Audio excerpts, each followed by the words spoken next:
ನಮಸ್ಕಾರ. ಸದಾನ್ ಬಾಮ್ನಿ ಯೂಟ್ಯೂಬ್ ವಾಹಿನಿಗೆ ಸ್ವಾಗತ. ರಾಜಕಾರಣಿಗಳನ್ನು ಆದಷ್ಟು ಜಾತ್ರೆಗಳಿಂದ ದೂರ ಇರಬೇಕು.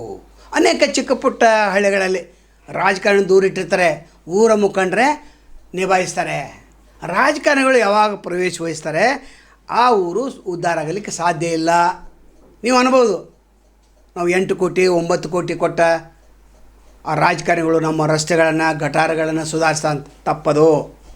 ಅವ್ರು ಎಲ್ಲಿ ಕಮಿಷನ್ ಹೆಚ್ಚು ಸಿಗ್ತೈತೆ ಅಲ್ಲಿರ್ತಾರೆ ಅವರು. ಜಾತ್ರೆ ಅಂದರೆ ಅವ್ರಿಗೊಂದು ದೊಡ್ಡ ಜಾತ್ರೆ.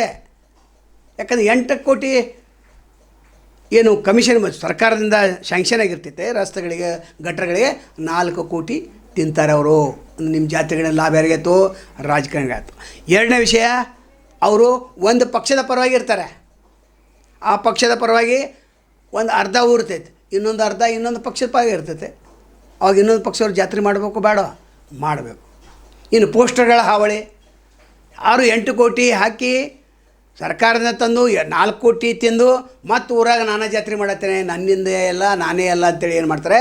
ಅಂಥ ರಾಜಕಾರಣಿಗಳು ಮಹಾಭ್ರಷ್ಟ ರಾಜಕಾರಣಿಗಳು, ದುಷ್ಟ ರಾಜಕಾರಣಿಗಳು. ನೀವು ಅದನ್ನು ತಿಳ್ಕೊಬೇಕು. ಪ್ರತಿಯೊಂದು ಊರಲ್ಲಿ 4-5 ಮಂದಿ ಚಮಚ ಇರ್ತಾರೆ, 8-10 ಮಂದಿ ಚಮಚಗಳು ಇರ್ತಾರೆ. ಆ ಚಮಚಗಳು ಏನು ಮಾಡ್ತಾರೆ? ತಮಗೆ ಸಿಕ್ಕಂಥ ಲಾಭವನ್ನು ಉಪಯೋಗ ಮಾಡ್ಕೋತಾರೆ. ಅವ್ರಿಗೆ ತಮಗೆ MLAಗಳಿಂದ MP ಗಳಿಂದ ಮಿನಿಸ್ಟರ್ಗಳಿಂದ 10,000 20,000 40,000 ಜಾತ್ರೆ ನಿಮಿತ್ತ ತೆಗೆದುಕೊಂಡು ಬರ್ತಾರೆ. ಮತ್ತು ದೊಡ್ಡ ದೊಡ್ಡ ಪೋಸ್ಟರ್ಸ್ ಇವರು. ಯಾರೋ ಸ್ವಲ್ಪ ಹಾನಿ ಅಂತಂದ್ರೆ ಊರಾಗ ದಂಗೆ, ಇವ್ರ ಪೋಸ್ಟರ್ ಅಲ್ಲಿ ಆಗಬೇಕು. ಸರ್ಕಾರ ದುಡ್ಡು, ಇವ್ರ ಪ್ರಚಾರ, ನಂತರ ಬೇರೆ ಕಮಿಷನ್, ಮತ್ತು ಮೇಲೆ ನಾನೇ ಜಾತ್ರೆ ಮಾಡಿದೆ ನನ್ನಿಂದಲೆಲ್ಲ ತೇರಬೇಕು ತಗೋರಿ, ಮುಕ್ಕುಟ್ಟು ಬೇಕು ತಗೋರಿ, ಬಿಲ್ಡಿಂಗ್ ಬೇಕು ತಗೋರಿ, ಎಲ್ಲ ತೊಗೊರಿ. ಅಂದ್ರೆ ಏನು? ನಿಮ್ಮ ಕೈಯಿಂದ ಕೊಡತ್ತಿಲ್ಲ ನೀವು ರಾಜಕಾರಣಿಗಳು. ಇದನ್ನು ಊರಾಗಿನವ್ರು ತಿಳ್ಕೊಂಗಿಲ್ಲ. ಒಮ್ಮೆ ರಾಜಕಾರಣಿ ನಿಮ್ಮ ಊರಾಗ ಹೋಗಿರಂದ್ರೆ ಆ ಊರನ್ನು ಸ್ಮಶಾನ ಮಾಡಿನೇ ಹೋಗ್ತಾರೆ ಅವರು. ದುಷ್ಟ ರಾಜಕಾರಣಿಗಳು 1980ರಿಂದ ನಾವು ನೋಡ್ಕೊತ ಬಂದ್ವಿ. ಅದರ ಪೂರ್ವದಲ್ಲಿ ಇರಲಿಲ್ಲ. ಈ ಪೂರ್ವದಲ್ಲಿ ಎಲ್ಲ ರಾಜಕಾರಣಿಗಳನ್ನು ದೂರ ಇಟ್ಟಿರ್ತಾರೋ. ಯಾರು MLA MP ಗಳು ಸಣ್ಣ ಜಾತ್ರೆಗಳು ಬರ್ತಿರಲಿಲ್ಲ. ಈಗ ವೋಟ್ ಬ್ಯಾಂಕ್ ಸೃಷ್ಟಿ ಸಲುವಾಗಿ ಏನೇನು ಮಾಡ್ತಾಯಿದ್ದಾರೆ? ಉದಾಹರಣೆಗೆ ಒಂದವನ್ನು ತೆಗೆದುಕೊಳ್ಳೋಣ. ಕಂಗ್ರಾಳಿ BK ಲಕ್ಷ್ಮೀ ದೇವರ ಜಾತ್ರೆ 42 ವರ್ಷದಿಂದ ನಡೀತಾಯಿದೆ. 42 ಈಗ ನಡೀತಾಯಿದೆ. ಇಲ್ಲಿ ಲಕ್ಷ್ಮೀ ಹಬ್ಬಾಕರ್ 9 ಕೋಟಿ ರೂಪಾಯಿವರೆಗೆ ಶಾಂಕ್ಷನ್ ಮಾಡಿದ್ದಾರೆ. ಆ 9 ಕೋಟಿದಲ್ಲಿ ಇವ್ರಿಗೆ ಎಷ್ಟು ಪಾಲು ಬಂತು? 4-5 ಮಂದಿ ಗುತ್ತಿದಾರಿದ್ದಾರೆ. ಇವ್ರ ಪಾಲು ಎಷ್ಟು? ಮತ್ತು ಇವ್ರದ್ದೇ ಎಲ್ಲ ಪೋಸ್ಟರ್ಸಾ? ಇವ್ರದ್ದಿರಲಿ. ಚಂದ್ರ ಹಿಟ್ಟು ಒಳಗೆ ಯಾಕೆ ಪೋಸ್ಟರ್ಸ್? ಅವ್ನ ಮಗ ಮೃಣಾಲ್ ಹೆಬ್ಬಾಳ್ಕರ್ದು ಯಾಕೆ ಪೋಸ್ಟರ್ಸ್ ಯಾಕೆ?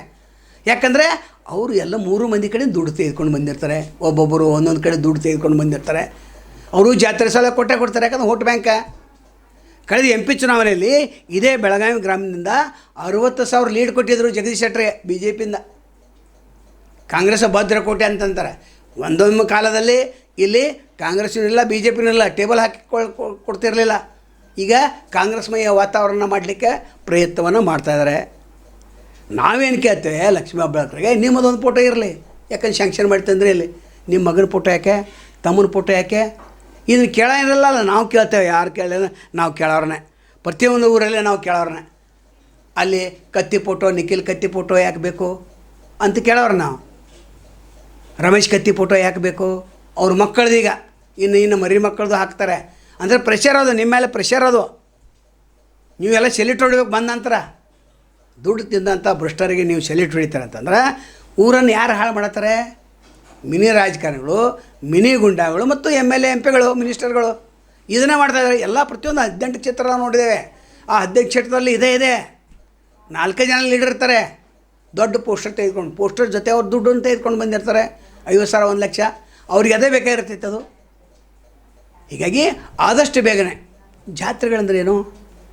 ಬಾಂಧವ್ಯ ಮೂಡಬೇಕು, ಎಲ್ಲ ಸಂಬಂಧಿಕರು ಕರಿಬೇಕು, ಊಟ ಹಾಕ್ಸ್ಬೇಕು, ಸಂತೋಷ ಪಡಬೇಕು. ಇದು ಜಾತ್ರೆ. ಅದು ಈ ರಾಜಕಾರಣಿ ಸೇರೋದ್ರಿಂದ ಜಾತ್ರೆ ಆಗೋದಿಲ್ಲ. ಅದೊಂದು ವೋಟ್ ಬ್ಯಾಂಕ್ ರಾಜಕಾರಣ ಆಗ್ತೈತೆ. ಆದಷ್ಟು ಬೇಗನೆ ಬೆಳಗಾವಿ ಜಿಲ್ಲೆ ಇರ್ತಕ್ಕಂಥ 18 ಶಾಸಕರು ಕೂಡ ನೀವು ವಿಚಾರ ಮಾಡಬೇಕು. ನಂತರ ನಿಮ್ಮ ಚೇಲಾಗಳಿಗೆ ಕೂಡ ನೀವು ಹೇಳಬೇಕು. ಏನೋ ಒಂದು ಸಂಪ್ರದಾಯ ಇದೆ, ಏನೋ ಒಂದು ಭಾರತದ ಸಂಸ್ಕೃತಿ, ಅದು ಹಳ್ಳಿಗಳಲ್ಲಿ, ಅದು ಜಾತ್ರೆಗಳಲ್ಲಿದೆ. ಅದನ್ನು ನೀವು ಹಾಳು ಮಾಡಲಿಕ್ಕೆ ಹೋಗಬೇಡಿ. ದಯಮಾಡಿ ಯಾವಾಗಲೂ ಹಾಳು ಮಾಡಲಿಕ್ಕೆ ಹೋಗಬೇಡಿ ಅಂತ ಹೇಳ್ತಾ, ಅನೇಕ ವಿಷಯಗಳಿದ್ದರೂ ಕೂಡ ನಾಳೆ ಮತ್ತೊಂದು ವಿಡಿಯೋವನ್ನು ಭೇಟಿ ಆಗ್ತೇವೆ. ಅಲ್ಲಿವರೆಗೆ ಎಲ್ಸಿವಾಗಲಿ. ನಮಸ್ಕಾರ.